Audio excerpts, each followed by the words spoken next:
नमस्कार, खबर सूत्र में आपका स्वागत है। मैं हूँ आपके साथ अंकिता। चलिए बढ़ते हैं मुख्य खबर की ओर।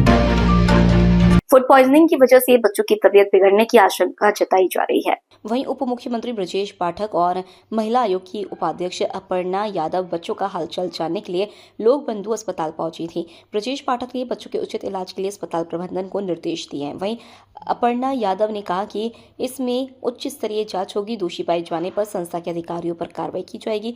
दरअसल लखनऊ निर्माण आश्रय केंद्र में कई बच्चे रहते हैं, वहां उन्हें रहने के साथ ही खाना भी उपलब्ध कराया जाता है।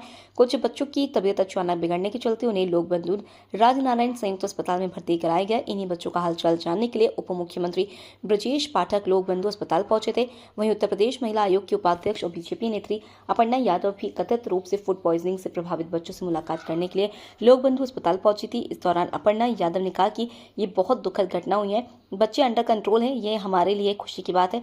इस संस्थान को चलाने के लिए एक निजी संगठन को दिया गया था। बच्चे थोड़ा मानसिक रूप से विकलांग हैं, उन्हें अधिक देखभाल दी जानी चाहिए। लखनऊ से खबर सूत्र के लिए ब्यूरो रिपोर्ट। क्या लगता है कि इसमें बड़ी कोई बच्चों को फूड पॉइजनिंग से खाने से दिक्कत हुई है। बच्चों को गहन चिकित्सा में रखा गया है। हम लोग स्वयं उसकी मॉनिटरिंग कर रहे हैं और बच्चों को जो मेडिकल हिस्ट्री है उसको भी हमने मंगाया है। किस बच्चे में पहले से कोई बीमारी तो नहीं थी, और सभी बच्चों को स्वस्थ करके हम उनके स्थान पर वापस भेजेंगे और स्थितियां पूरी तरह से नियंत्रण में है। सभी बच्चों की हालत स्थिर है। एक बच्चे को फिट्स आ रहे हैं, वो भी खतरे से बाहर है। हर स्थिति में सरकार सभी बच्चों को अच्छे से अच्छा इलाज कराएगी और उनको सकुशल वापस उनके स्थान पर भेजेगी। सर, ये किस तरह से बच्चों की तबीयत बिगड़ी? अभी जो ऐसा बताया गया है कि भोजन खाने के बाद उनकी तबीयत खराब हुई है, तो संबंधित जो वहाँ के व्यवस्थापक हैं और जो खाद्य सुरक्षा विभाग के लोग हैं, वो जो खाना खाए थे उसके नमूनों को परीक्षण के लिए अलग से भेजा गया है और रिपोर्ट आने के बाद हम कुछ बात बता पाएंगे। लेकिन हमारी अभी चिंता ये है कि बच्चों को हम शीघ्र से शीघ्र स्वस्थ करें, उनको अच्छे से अच्छा इलाज मिले और वो सकुशल अपने स्थान पर जाएं। सर, मुख्यमंत्री जी भी यहाँ पे पहुँच रहे हैं। हाँ, मुख्यमंत्री जी ने भी चिंता व्यक्त की है। वो स्वयं आएंगे और हमारी सरकार इन पीड़ित बच्चों के साथ है और हर स्थिति में इनको अच्छे से अच्छा इलाज मिलेगा जिसमें कोई पैसा खर्च नहीं होगा। सर, ये बताया जा रहा है कि दूषित पानी जो है इनको दिया गया, इनके इलाज का खर्चा पूरा सरकार उठा रही है और दूषित पानी और जहाँ तक भोजन का सवाल है वो जांच के बाद हम कह पाएंगे।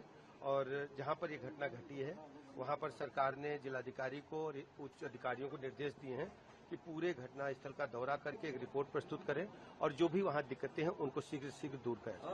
लगातार ये देखने में आया कि 23 तारीख की घटना थी, लेकिन 3 बच्चों की मौत के बाद जब चौथे बच्चे की मौत हुई तब जाकर ये बात सामने आ पाई। अभी यदि किसी भी स्तर पर लापरवाही पाई जाएगी तो उन ऑफिसर्स के खिलाफ भी, कर्मचारियों के खिलाफ भी कार्रवाई होगी। अभी हमारे सामने जो चुनौती है बच्चे सकुशल स्वस्थ होकर घर वापस जाए, इस दिशा में इसको लेकर के क्या कुछ अभी तक आपने देखा जिस तरह से बच्चों के साथ ये? देखिए, इसमें जो भी लोग इन्वॉल्व हैं, दिस इंस्टीट्यूशन जो है was given to a private organisation to run. तो मैं समझती हूँ जो प्राइवेट ऑर्गेनाइजेशन थी, किस प्रकार का खान पान, किस प्रकार का पानी उसको दे रहे थे बच्चों को, क्योंकि बच्चे मानसिक रूप से थोड़ा चैलेंज्ड है, तो मेंटली चैलेंज्ड बच्चों का तो और भी ज्यादा केयर होना है। और ये संस्थान की रिपोर्ट एक बार पहले भी आ चुकी है, ऐसा नहीं है कि ये फर्स्ट टाइम है। और हमारे जो एक्सपर्ट टीम है डॉक्टर्स की, वो बहुत अच्छा ध्यान दे रहे हैं। नर्सेस जो हैं बहुत अच्छा ध्यान दे रही हैं। आदरणीय मुख्यमंत्री जी भी मुझे लगता है कुछ ही समय में बच्चों का देखेंगे, उनके हालचाल लेंगे और हमारे डॉक्टर्स बहुत अच्छा काम कर रहे हैं। मैं समझती हूँ बलरामपुर में भी जो बच्चे एडमिट हैं हॉस्पिटल में, उसमें से भी एक बच्चा जो है रिलीज कर दिया गया कल की डेट में। तो डेफिनेटली मेडिकल सर्विसेज में किसी भी प्रकार का कोई दिक्कत नहीं है, पर ये जांच का जरूर विषय है। मैं समझती हूँ, मैं खुद भी इस पे जो है संज्ञान लूंगी कि कौन लोग हैं जो इसके पीछे हैं और इस प्रकार की क्यों बच्चों में स्थिति हुई, क्योंकि बच्चे गंभीर रूप से बीमार हुए हैं। अभी तक कुछ चीजें सामने आई हैं या कुछ इन्वेस्टिगेशन में निकल के सामने आएगी? देखिए, बहुत सारी गंभीर बीमारियों के भी लक्षण हैं उन बच्चों में। मैं अभी इस बात पे नहीं बहुत चर्चा करना चाहती हूँ, क्योंकि ये जांच का विषय है। ऐसा क्यों हुआ, क्योंकि मानसिक रूप से अगर कोई बच्चे चैलेंज्ड है, उनके साथ और ज्यादा जो है निगरानी और ज्यादा जो है सेंसिटिविटी की जरूरत थी। ऐसा उस ऑर्गेनाइजेशन ने क्यों नहीं किया, ये बहुत बड़ा विषय है हमारे लिए। हम इस पे जांच करेंगे। जी।